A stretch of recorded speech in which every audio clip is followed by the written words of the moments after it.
Hello everyone, welcome to Zenith IAS. Polity के पहला topic हम लोगों ने कंप्लीट किया है, राष्ट्रपति टॉपिक को। यूपीपीसीएस में राष्ट्रपति टॉपिक से रिलेटेड अब तक जिस तरीके के प्रश्न पूछे गए हैं उससे रिलेटेड एक समरी मैंने लेवल 1 की तैयार किया है। इसको आपको ध्यान से समझना है और इतनी सारी चीज़ों को हमेशा अपने साथ कैरी करना है।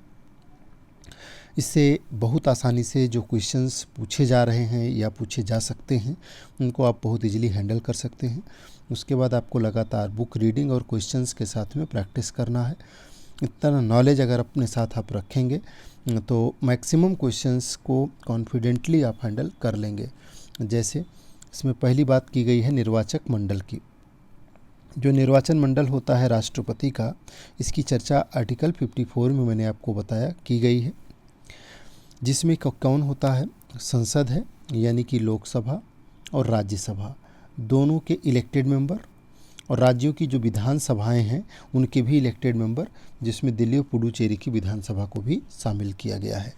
तो ये राष्ट्रपति का निर्वाचक मंडल है जो आर्टिकल 54 में एक्सप्लेन किया गया है। निर्वाचन की प्रणाली क्या होगी, इसकी चर्चा है 55 में। क्या प्रणाली होगी? अप्रत्यक्ष चुनाव होगा। और कैसे होगा? सिंगल ट्रांसफरेबल वोट सिस्टम के माध्यम से प्रोपोर्शनल रिप्रेजेंटेशन प्रणाली द्वारा ये संपन्न होगा। आनुपातिक प्रतिनिधित्व प्रणाली के आधार पे संपन्न होगा। जीतने वाले को 50% से ज़्यादा मत, जो कुल मत हैं उनसे वैध मत हैं उससे 50% से ज़्यादा, यानी कि 50% से ज़्यादा मत लाना होगा, तभी वो विजेता घोषित होगा।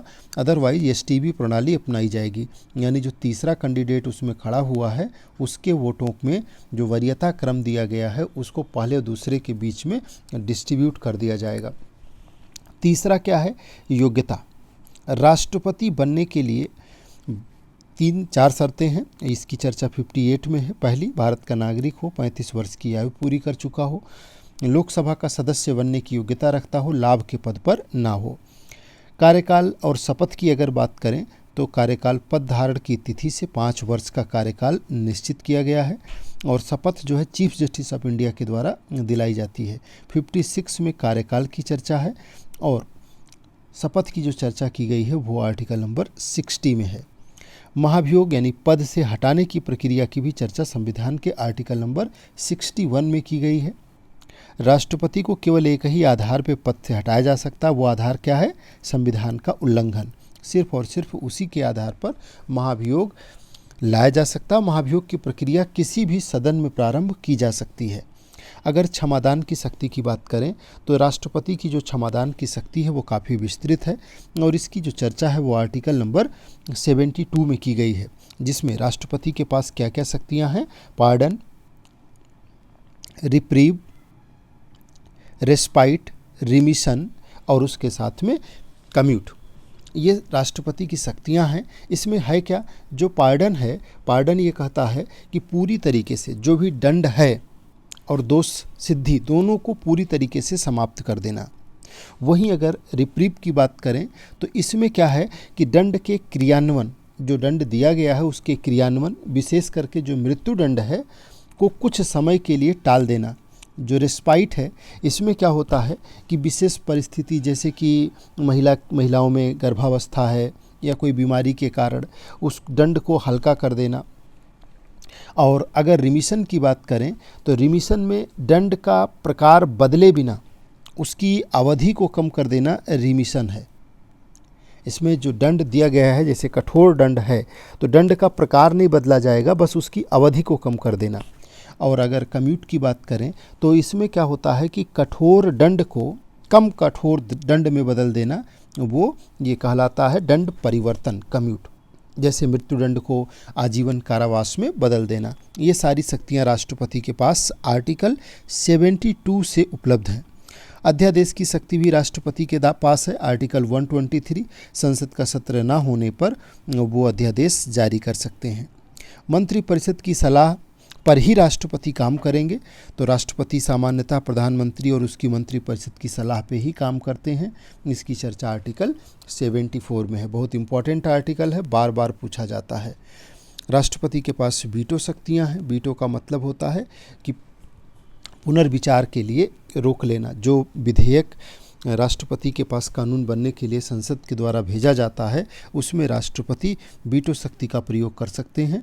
3 तरीके की वीटो शक्तियाँ राष्ट्रपति के पास है। एब्सोल्यूट वीटो है, सस्पेंसिव वीटो है और पॉकेट वीटो है। ये शक्तियाँ राष्ट्रपति को दी गई हैं। इस वीटो की हम डिटेल में चर्चा एक अलग वीडियोज में कर देंगे। राष्ट्र कार्यपालिका की अगर बात करें, कार्यपालिका शक्ति की, तो संघ की समस्त कार्यपालिका शक्ति राष्ट्रपति में निहित है और ये लाइन कई बार पेपर में पूछी गई है। इसका प्रयोग वो संविधान के अनुसार करते हैं, आर्टिकल नंबर 53। तो जो कार्यपालिका शक्ति है वो राष्ट्रपति में निहित है और उसका उपयोग कौन करता है? तो संघ की जो कार्यपालिका शक्ति है उसका उपयोग प्रधानमंत्री के द्वारा किया जाता है और शक्ति निहित किस में है? वो राष्ट्रपति में है। तो ये इतनी चीज़ों को आपको कैरी करना है। इसको ठीक तरीके से एक नोट्स बना करके उसमें लिख लीजिए और इस टॉपिक को बार बार रिवाइज करते रहना है और इससे रिलेटेड जितने भी तरीके के क्वेश्चंस जिस एग्ज़ाम में भी पूछे गए हैं, जहाँ से भी आपको मिलते हैं, उसके साथ काम करते रहना है। जो टेस्ट आपका लिया जाएगा यानी राष्ट्रपति से रिलेटेड, उसमें भी आपने रिवीजन के द्वारा आपको कोशिश करना है कि मैक्सिमम मार्क्स मिले, ताकि किसी भी स्थिति में इस टॉपिक से एक भी क्वेश्चन गलत ना हो। आपका टारगेट क्या है? पॉलिटी में 100% जो आपका अचीवमेंट हो 100% हो। और ऐसे ही 4 सब्जेक्ट को आपको सबसे पहले 100% बनाना है।